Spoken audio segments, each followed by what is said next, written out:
Mm.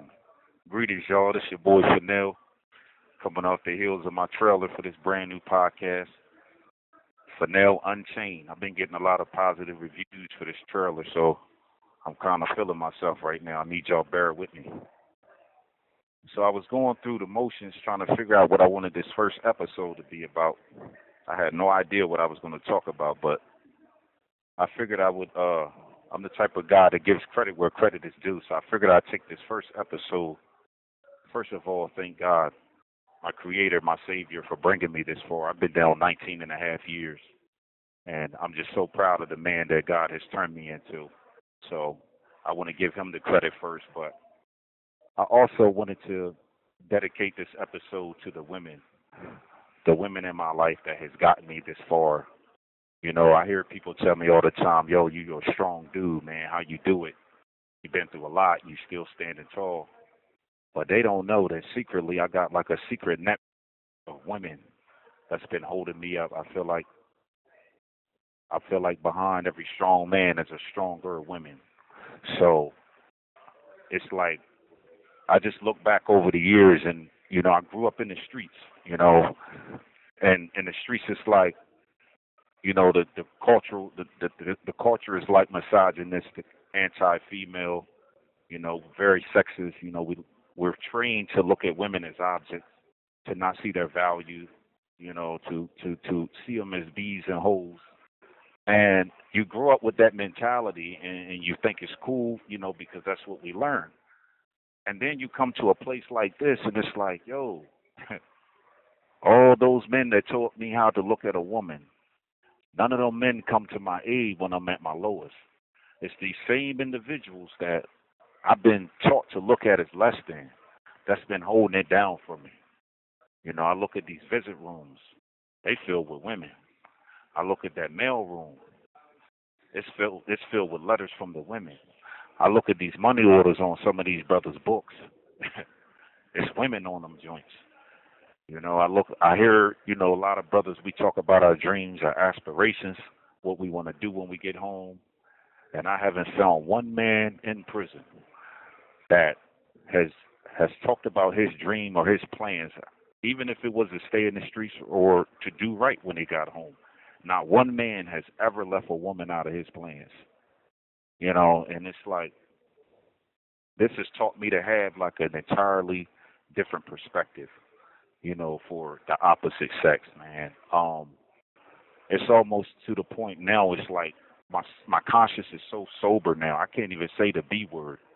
You know, of course I'm human, so sometimes if I get too angry, it might slip out. But I'm sensitive to it. I'm sensitive to the whole word. Like I cringe when I hear men say these words, and I never thought I'd be like this. I actually thought men that think how I think now were suckers because that's how the streets train us. But now it's like I have such a reverence. I have such an unyielding respect and love for the female sex. I think about the pillars that I have in my life, my mothers, my sisters, the women that have come in my life over the years. I think about my cousins, my aunts, and I think about the strength that they show me despite living in a world that has beat them down. I think about their relationships and how they've been so damaged and battered and bruised by men, and yet they're still able to be that bulwark of support in my life. And I just think like, you know, if they giving me this level of strength now, this is after the beatings, this is after the abuse, this is after the name calling, this is after being considered second place in society or less than, and they're still able to be my rock. I think like, what would these women be if they never were put down by the men in their life or the world that we live in? How much stronger would they be? And so I just, like I said, I just gained a new love and respect. I'm real big on like,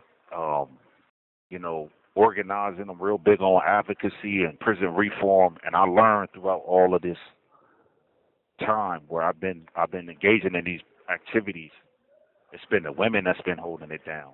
When I look at these rallies and I'm on the video visits, I see nothing but female faces. Now, don't get me wrong, there's been some brothers too, but for the most part, It's been women that's been putting these things together. That's been leading these marches. That's been holding these pictures up with my faces on them.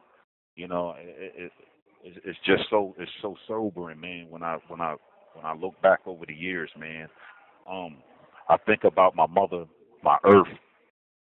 You know, a strong woman, mother of six, single mom.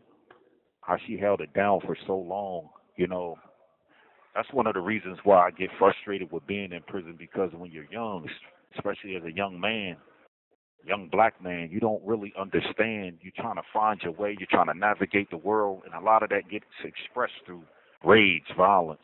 You know, we buck the system, we buck our mothers, we buck. You know what I'm saying? So I didn't appreciate my mother when I was home. I left at 19. I'm 38 now. Been down 19. And so when I finally matured, when I finally got smart, when I finally got out of my own way and stopped being stupid, all that stuff my mother was trying to tell me, all those things she was trying to show me, it was like, oh, I get it now, Mom. I get it.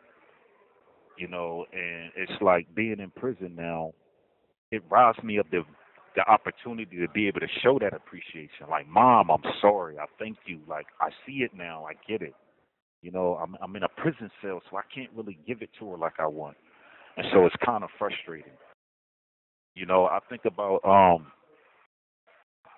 my daughter, you know, and the trouble that her mother was having when she was acting out a few years ago before she passed.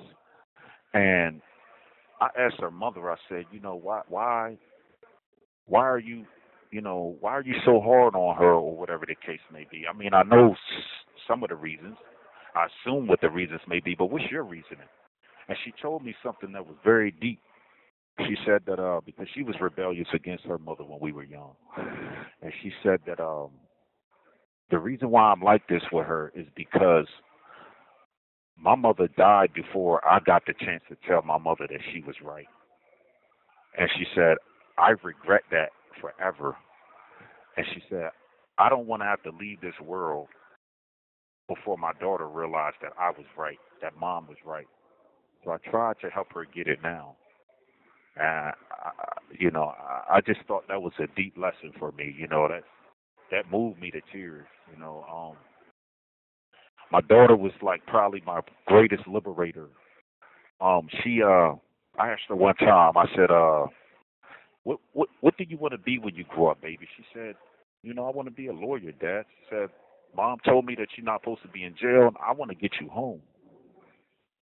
So I was like, wow. And I just always envisioned, I see a lot of guys come to prison, especially guys that weren't supposed to be here.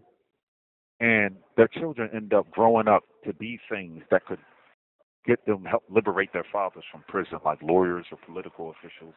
So I just thought I envisioned my children doing that one day if I was here that long. And so when she said that, I was like, wow, that's beautiful, man. I appreciate that. So when she passed, it was like, outside of the devastation of her death, it was the devastation of she'll never be able to fulfill her dream, right? She can't get me out. She's dead now, right? But I didn't realize in the midst of all that, throughout this time, I've been carrying a lot of anger, a lot of bitterness in my heart, unforgiveness. I was mad at her mom for the things I felt like she did to her as she was, as she was rearing her up, you know. I was angry at my family because I felt like they wasn't in her life enough. There's a lot of tension between her mother and my family, so that caused my family to be out of her life a long period of time. And so I was upset with everybody, mad at the world. Then when my daughter passed, all of those all those feelings of unforgiveness and bitterness was like intensified. I hated everybody that I hated. I doubly hated them now. And anybody that I didn't hate before, I hate them. I hated them now because my daughter passed for whatever they may have did to her. You know, but that hate became so overwhelming. It was like I almost had a mental breakdown. And I was like, wow, I can't carry this anymore. I used to hear stories about people forgiving because they can't carry the weight of hate. And I didn't understand what that meant, until this happened to me. And I was so overburdened till, one day, God spoke to me and was like, yo, it's time to let that go. And I began peeling back the layers, getting to the root of my pain, and letting go of that hate because of my daughter. And when I tell you I felt such a sense of liberation, I thought it was my duty to carry the hate and bitterness of what people have done to me throughout this experience. And when I began to make that change and I felt so light and so empowered, you know, it hit me once like I said before, forgiveness isn't an act, it's a process.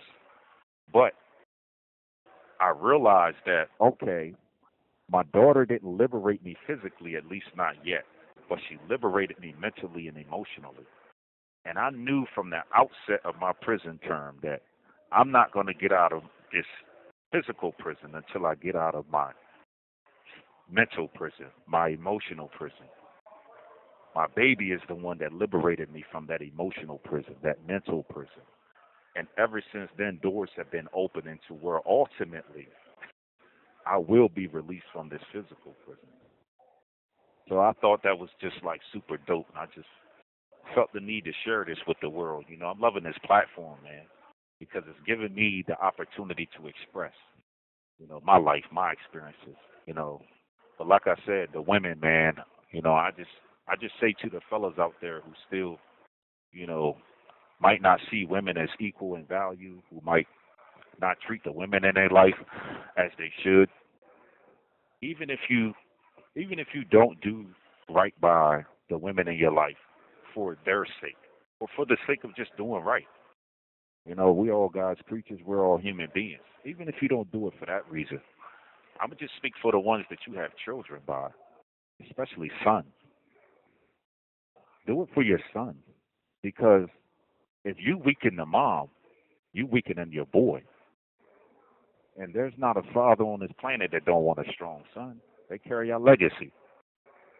So, my challenge to you is, okay, if you don't do it for her sake, do it for your son's sake.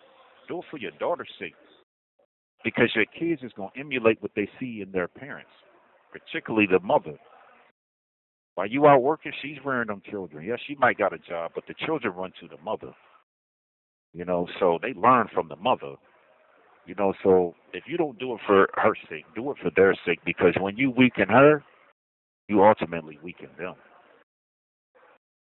So that's the situation, man. I spend my life in this place. I'm looking at guys writing the letters. I'm looking at guys getting their clothes together for their visits, ironing their clothes. I'm seeing all of this, getting their hair did, and I guarantee you every one of them doing it for a woman. I just, it's just an amazing experience of being taught what I was taught when I was a young boy about what a woman's role is in his life and what she is supposed to be to me, and to now see a woman play this outsized role in my life. It's a complete, it's a drastic shift, man. I watched a woman vote for me to be released. Former Governor Mrs. Bethany Hall. This woman voted for me twice. I've been denied by the men, though. I watch women that work in these prisons, and they You have 1 minute remaining. of the prisoners. I watch these things, and it's like I'm going back on the streets. I'm going back into society with an entirely new perspective of what a woman is.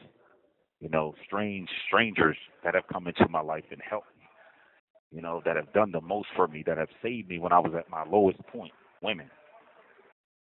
So I just wanted to take the time to make this episode for y'all. I hope y'all love it.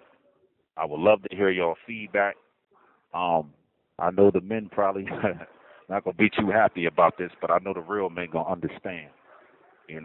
Love y'all, and y'all stay tuned for the next episode. Peace. Thank you for using GTL.